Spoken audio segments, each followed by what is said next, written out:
நாம் இன்று அறிந்தும் அறியாமலும் இழைக்கும் தவறு என்னவென்றால் வாயில்லாத ஜீவனான பிராணிகளுக்கு உணவளிக்காமல் இருப்பதேயாகும்.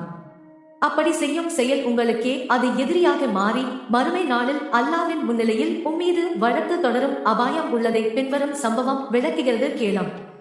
பெருமானார் ஸல்லல்லாஹு அலைஹி வஸல்லம் அவர்கள் உச்சி பொழுது நேரத்தில் ஒரு வழியாக போய்க் கொண்டிருந்தார்கள். அவ்வழியில் தீனி ஏதும் வைக்காமல் கயிறு போட்டு கட்டப்பட்டிருந்த ஓர் ஒட்டகத்தை பார்த்தார்கள். தமது வேலை முடிந்து பெருமானார் ஸல்லல்லாஹு அலைஹி வஸல்லம் அவர்கள் மீண்டும் அவ்வழியாக திரும்பி வரும்போது அதே இடத்தில் அந்த ஒட்டகம் அப்படியே கட்டப்பட்டிருந்ததை பார்த்து அந்த ஒட்டகத்தின் சொந்தக்காரரை அழைத்து, நீர் இந்த ஒட்டகத்திற்கு தீனி கொடுத்தீரா என்று கேட்டார்கள்.